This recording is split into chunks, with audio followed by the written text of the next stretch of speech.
네, 안녕하세요. 최준영입니다. 오늘은 일본과 관련된 이야기를 좀 해보려고 합니다. 제가 지구본 연구소에서 일본 이야기를 많이 다루지는 않았던 것 같아요. 근데 이제 얼마 전에 우연한 계기로 한번 이야기를 해봐야겠다라는 생각이 좀 들었습니다. 한 달쯤 전인가? 제가 이제 우연한 일로 마사회 아시죠? 경마. 마사회 갈 일이 있었습니다. 그래서 뭐 이런저런 이야기를 하다가 그런 이야기가 나왔어요. 이 말을 키우는 사람이 없어서 요즘에는 상당히 어려움이 많다. 라는 이야기를 하시더라고요. 그래서 뭐 원래 마사회가 이제 지원금을 좀 주고 이제 말을 키우도록 이렇게 했는데 최근에는 농촌에 원체 사람이 없잖아요. 그러다 보니까 이 말을 키우는 이런 것이 힘들다라는 이야기를 하더라고요. 그래서 외국인들이 아니면 말 키울 수가 없다라는 말씀을 이제 해주시더라고요.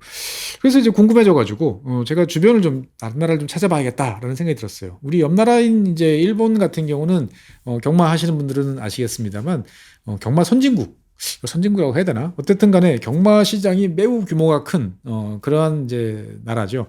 그러다 보니까 이제 애니메이션도 이제 많고, 하는 이제 그런 곳입니다. 그래서 실제로 경마 같은 경우는 이제 파트 1, 파트 2, 파트 3, 이런 식으로 각 국가의 티어를 이제 구별을 합니다. 그러니까 이제 경마 시장이 규모가 크고, 그 다음에 경마와 관련되어 있는 것들이 발달한 나라이면 파트 1, 그 밑에가 파트 2, 파트 3 이런 식으로 이제 구분을 해서 자기들끼리 주로 이렇게 뭐 교류전을 한다든지 이런 식으로 이제 움직이죠. 그래서 이제 전 세계적으로 봤을 때 파트 1 경마국은 이제 영국, 뭐 프랑스, 독일, 호주, 일본 이런 나라들입니다. 다 잘 사는 나라들이네.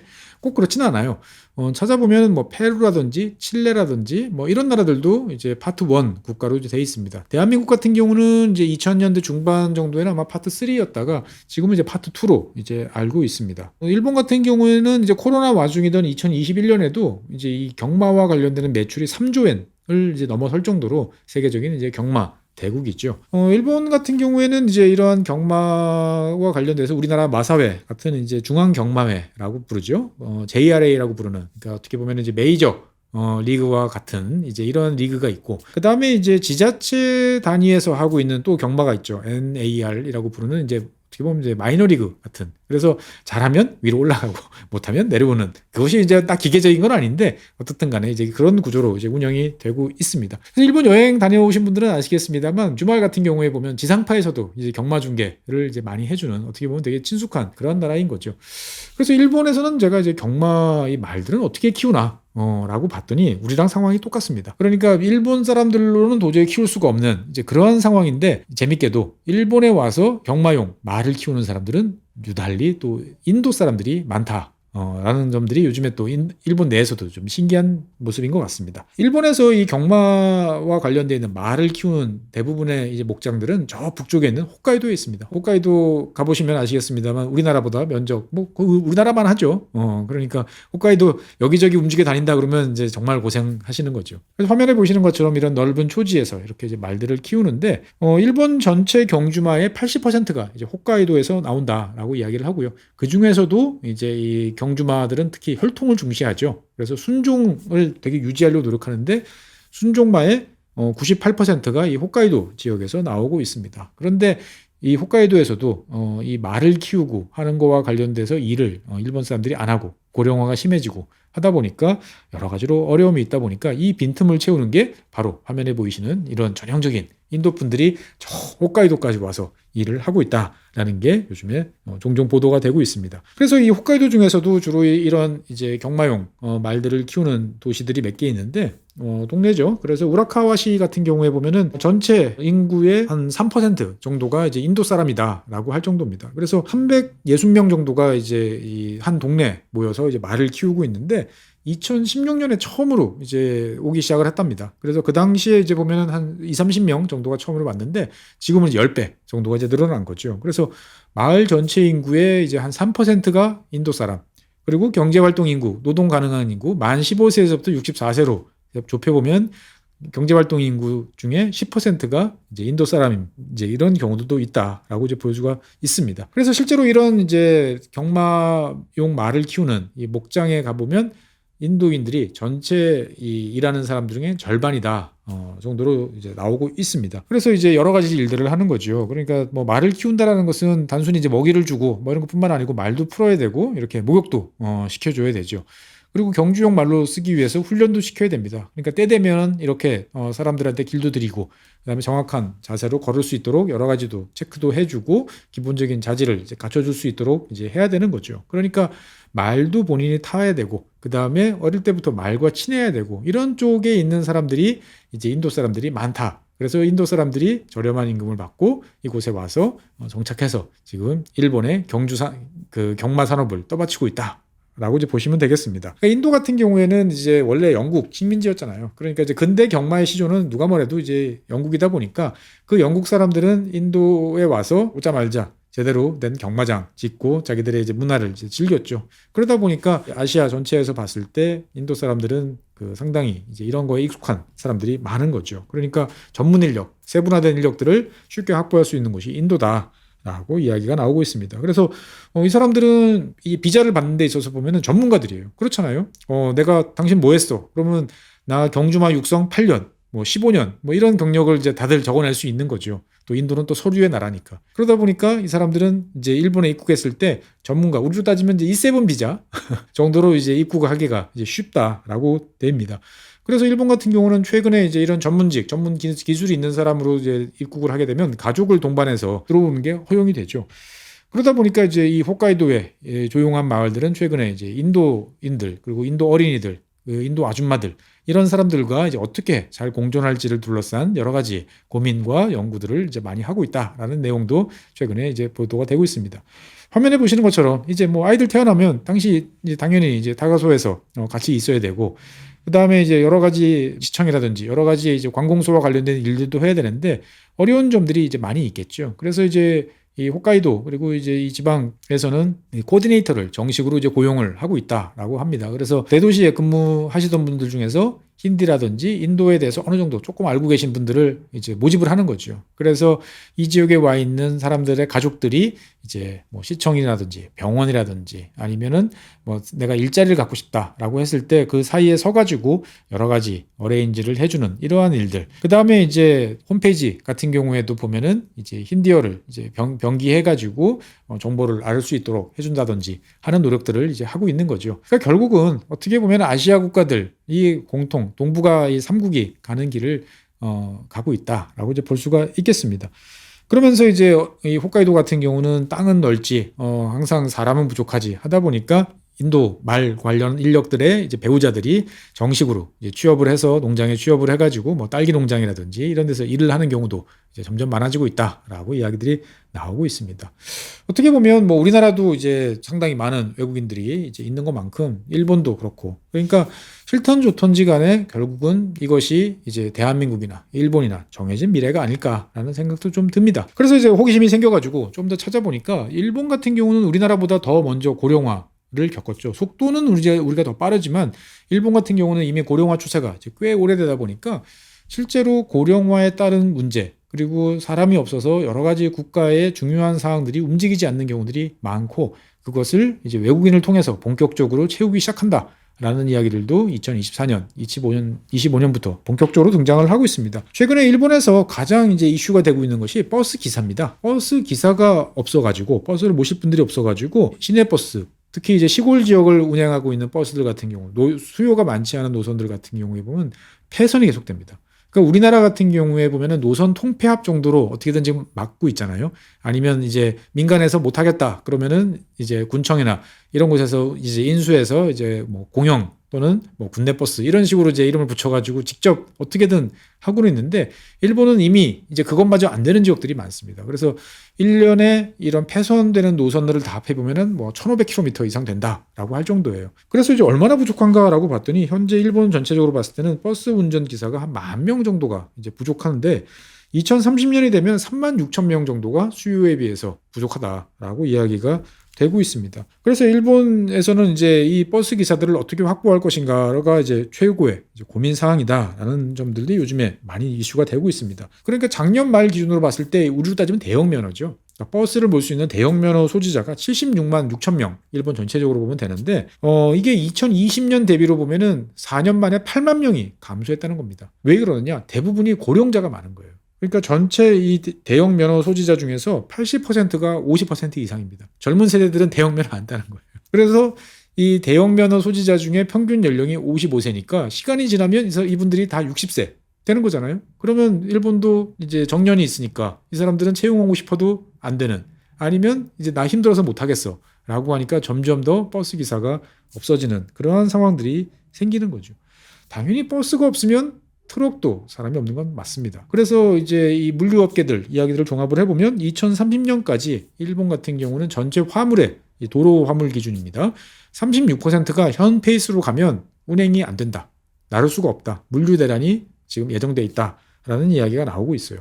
특히나 이제 작년서부터 이 문제가 이제 본격화되면서 더 심각해진 이유가 있는데, 그 이유가 뭐냐면은 이제 우리나라나 일본이나 원래 이제 이 트럭 모시는 분들 같은 경우에 보면은 장시간 노동을 많이 하시잖아요. 정말 힘들게 어떻게 보면 자기 몸 갈아 넣어서 돈을 버는 경우들이 이제 종종 있었는데, 일본 같은 경우에 보면은 작년서부터 이제 일정 규모 이상의 트럭에 대해서는 초과 근무를 연 960시간으로 제한을 합니다. 그러니까 뭐 그거 어떻게 알아? 라고 하지만 이제 대부분의 나라에서는 이 타코메타라고 그러죠. 정확하게 이게 그 차가 언제 운행을 했고 몇 킬로미터로 운행을 했고 언제 중단을 했고 이런 것들이 다 있어요. 그러니까 이거를 보면은 연에 몇 시간 동안 운전을 했는지, 누가 운전을 했는지 이런 것들을 이제 확인해 볼 수가 있는데, 960시간이 되다 보니까 그 전까지는 뭐 1200시간, 1300시간씩 일을 하다가 줄어드니까 오히려 인력난이 더 가중되는 이제 그러한 면들이 이제 늘어나고 있습니다. 그래서 이제 뭐 고령자를 다시 취업을 시킨다든지, 아니면 젊은 친구들한테 보조금을 좀 줘가지고 대형 면허 따세요. 그래서 뭐 취업시켜 드릴게요. 라고 하지만 이게 잘 안 됩니다. 그러다 보니까 이제 일본 같은 경우에 보면은 작년인가부터 이 도로 운송업, 그러니까 쉽게 말해가지고 대형 면허를 가지고 트럭이나 버스를 모으는 사람들을 특정 기술 노동자로 편입을 시킵니다. 그러니까 외국인들 중에서 일본에서 꼭 필요한데 이런 기술을 가진 사람이 없으니까 쉽게 비자를 내거나 장기 체류를 할 수 있도록 해주는 그러한 이제 종목으로 기사들을 이제 운전자들을 포함을 시킨 거죠. 그러니까 이제 그 일본 정부가 인정하는 운전면허 당연히 확보를 하고 있어야 되겠고요. 그 다음에 일본어 시험에 이제 합격을 하면 기본적으로 5년 동안 일을 할 수가 있습니다. 그래서 일본 같은 경우에는 현재 24,500명 쿼터를 주고 있어요. 그러니까 매년 24,500명까지 이제 이러한 대형 트럭이라든지 버스를 운전하는 사람들을 이제 채용할 수 있다라고 이제 쿼터를 부여를 한 거죠. 그래서 일본 물류회사들은 이제 향후 10년 내 이제 트럭 운전사의 이제 30%는 이제 외국인이 될 것이다라고 이야기를 하고 있고요. 그에 맞춰서 이제 아예 정식으로 이제 작업을 하고 있습니다. 그러니까 일본에 들어와서 뭐 자격증 있는 사람 오세요 이게 아니고 일본 물류회사들이 해외로 나갑니다. 그래서 필리핀이라든지 인도네시아에 가서 지금 화면에 보시는 것 같이 이제 이런 아예 일본 운전면허 시험장 같은 것들을 지어놓고 여기서 사람들을 이제 가르치고 여기서 잘하는 사람들을 뽑아오는 이제 이런 개념으로 가고 있는 거죠.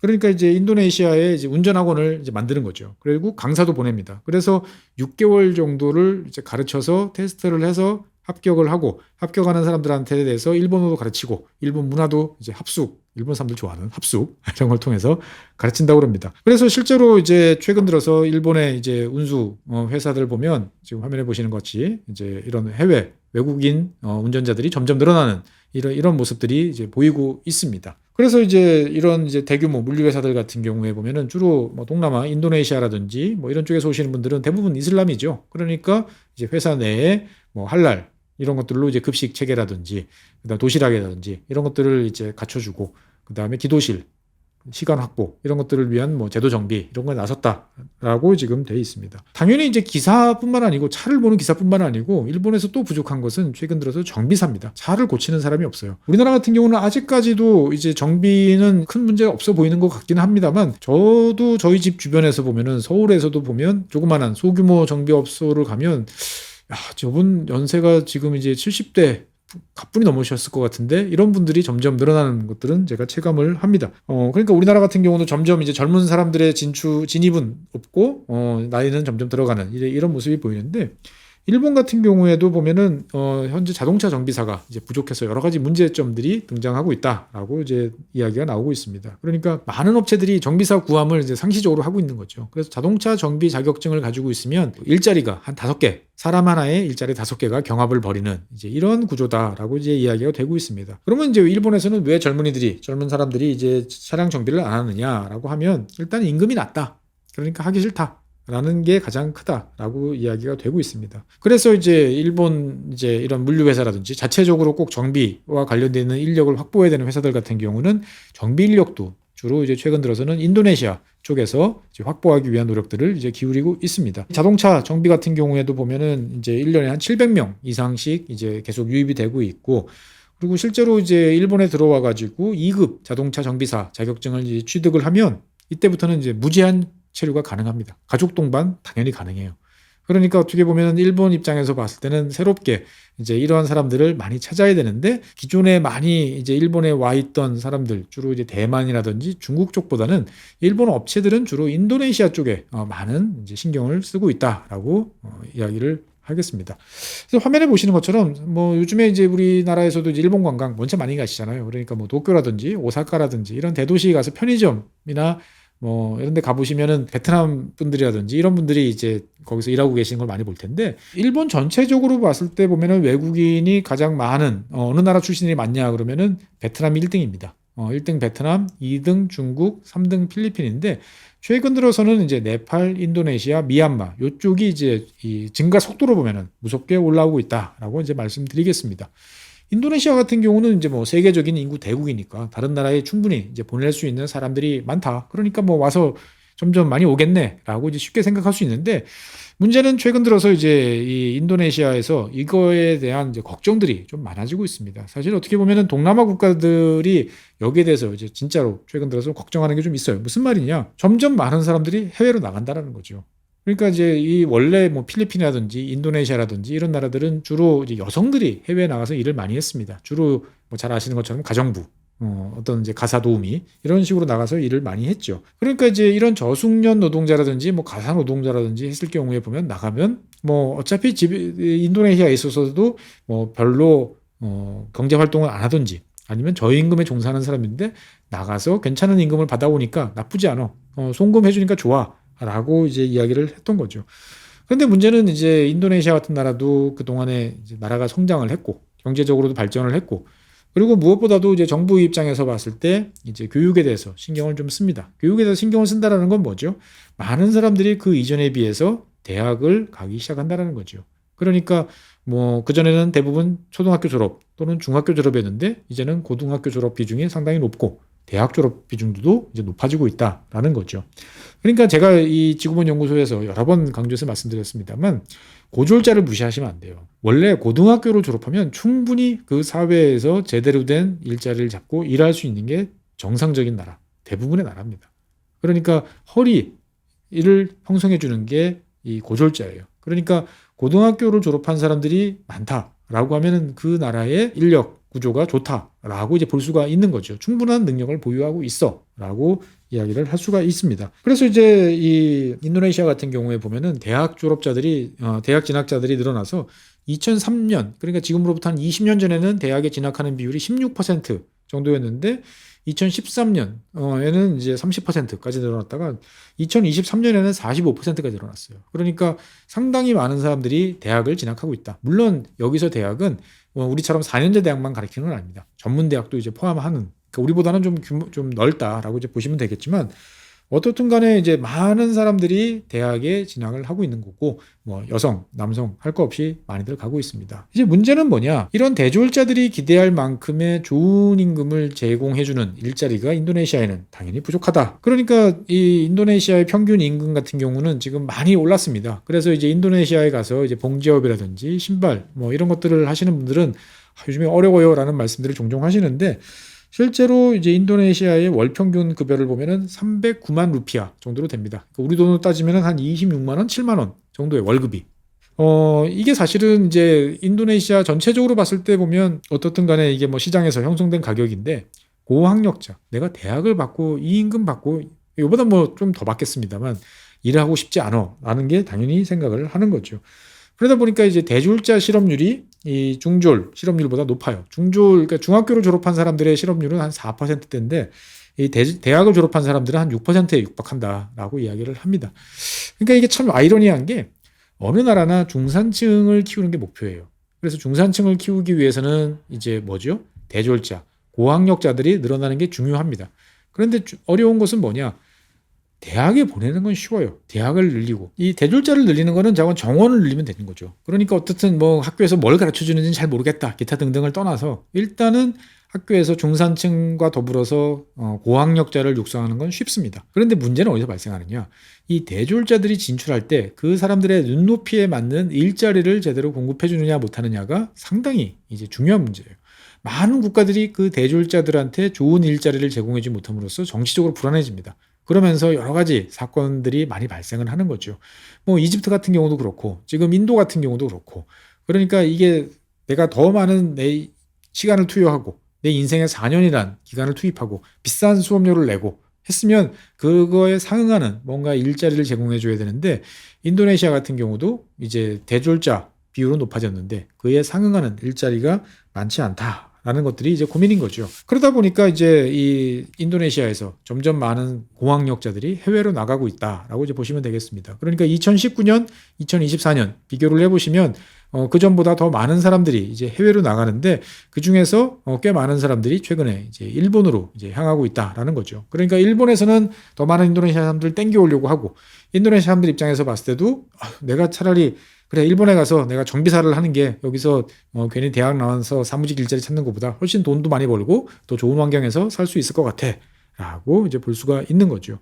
그래서 이제 일본에 입국하는 사람들 중에서 이제 전문가, 그러니까 우리로 따지면 E7 비자 같은 능력을 E7 비자로 입국하는 이제 이런 사람들의 비중이 2016년 같은 경우에 보면 한 1,600명 정도였는데 지금은 이제 한 8,000명 정도까지 늘어나고 있다라고 이야기를 하고 있습니다. 그래서 뭐 지금 화면에 보시는 것처럼 이런 식이니까 사실 고학력자 입장에서 봤을 때는 나갈 수밖에 없죠. 그러니까 인도네시아의 평균 급여라는 것이 베트남, 뭐 인도보다도 이제 낮으니까 나가기만 하면은 돈을 많이 버는 이제 그러한 느낌인 거죠.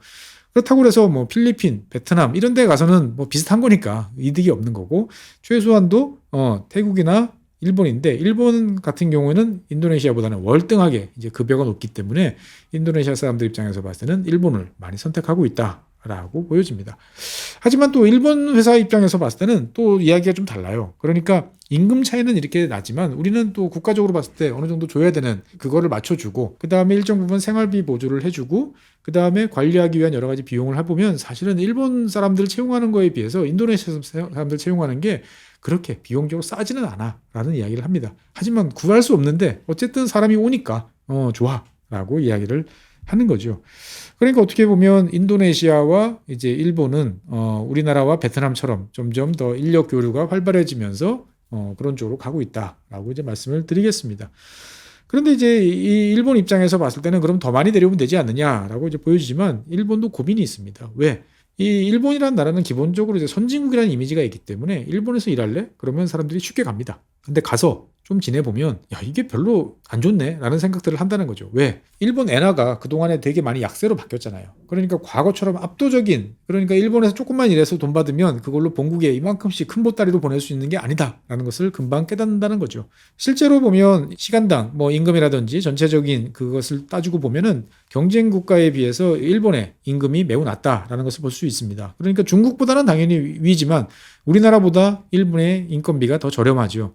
그러니까 인도네시아 사람이든 베트남 사람이든 미얀마 사람이든 자기가 갈 수만 있으면 한국에 오는 게 낫겠습니까? 아니면 일본에 가는 게 낫겠어요? 어차피 돈 버는 거잖아요. 고생해서 몇 년 돈 벌어서 바짝 고생해가지고 집에 동네에 건물 하나 올리고 자기 자식들 잘 키우고 하는 게 목표라고 그러면 이왕이면 조금이라도 더 많이 주는 나라를 찾게 되면 당연히 한국이 선호가 된다라는 거죠.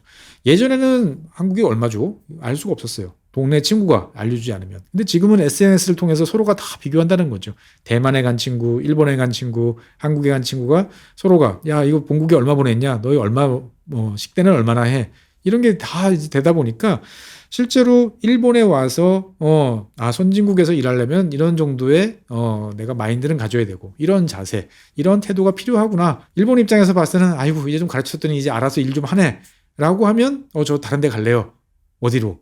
경쟁업체? 아니요. 저 한국 갈래요. 뭐 이런 식으로 이제 나온다라는 거죠. 그러니까 한국에 가면 그나마 괜찮은데 미국이나 유럽까지 도전하는 경우도 최근에 많아지고 있다라는 이야기들이 나오고 있습니다. 다른 한편으로 보면 이제 일본 같은 경우에는 이 단순하게 육체 노동으로 하는 이런 3D 업종 같은 뿐만 아니고 IT 쪽 같은 경우도 이제 임금이 좀 저렴하다 보니까 여러 가지로 이제 고민이 좀 되고 있는 거죠. 이거는 이제 어떤 고민이냐? 일본에서 이 IT 일본 사람들이 해외로 나가는 것을 오히려 선호하는 그런 경향들이 강하다라는 거죠. 지금 화면 보시는 것처럼 일본의 IT 업종에서 이 급여는 중국이랑 비슷해요. 정말 싼 거예요. 그러니까 일본에서 어떻게 보면 경험을 많이 쌓고 유능하다라는 이야기를 들으면 당연히 미국 가고 싶은 거죠. 훨씬 많은 급여를 받는데 내가 왜 일본에서 일해? 라고 하는 거 하나. 그 다음에 일본 업체에서 일을 한다 하더라도 일본도 당연히 이제 선진국이니까 세율이 세죠. 그러니까 차라리 나는 해외, 뭐 말레이시아라든지 아니면 싱가포르 이런 데서 거주하는 쪽으로 그 회사 그쪽에서 내가 회사 만들 테니까 나한테 일감을 주쇼. 나는 원격으로 일할래. 라고 해서 세금을 세이브 하려고 하는. 그러니까 어떻게 보면 일본 기업들은 얼굴 보고 일하는 걸 되게 좋아하는 그런 회사들이잖아요. 근데 이것들이 쉽지 않아진다라는 이야기도 나오는 거죠. 어쨌든 일본이라는 나라는 오랫동안 우리의 미래를 보여준 나라다라고 이야기를 했습니다. 지금은 이제 우리와 일본이 대등한 그러한 관계고 경제적 수준도 상당히 이제 비슷해졌습니다만 우리가 지금 외국인 노동자들 많이 들어오가 있고 그다음에 뭐 중국 사람부터 시작해가지고 베트남 많은 사람들이 있으면서 여러 가지 뭐 사회적인 불만도 있고 문제도 일으키고 합니다만 피할 수 없는 과제다라는 생각이 좀 드는 거죠. 그러니까 일본에서 보여주는 여러 가지 모습들을 보면 우리 같으면은 아직까지는 이제 물류와 관련되는 문제는 없어라고 볼 수 있습니다만 5년, 10년 후에도 과연 우리가 가능할까라는 생각을 해보면 우리도 지금서부터 뭐 물류라든지 버스, 특히나 이제 지방 같은 경우에 보면은 그런 이제 버스들이 없으면은 도대체 교통 약자들은 움직일 수가 없잖아요. 고령자들 분들께서는 이거와 관련되어 있는 대책들을 지금서부터 좀 세우든지 아니면 여러 가지에 대해서 좀 들여다보는 것이 필요하지 않을까라는 생각이 듭니다. 어쨌든 좀 씁쓸하긴 합니다만 결국 이것이 정해진 미래라면 우리는 또 여기에 적응하고 맞춰서 살아야 되지 않겠습니까? 네, 오늘은 어쩌다 보니까 의식의 흐름대로 준비를 하게 됐습니다. 경마에서부터 운전사까지 이어지는 여러 가지. 하지만 중요한 것은 점점 더 많은 외국인들과 공존하는 사회로 변할 수밖에 없다라는 이야기 오늘 드리겠습니다. 네, 오늘 준비한 사연 여기까지입니다. 대단히 감사합니다.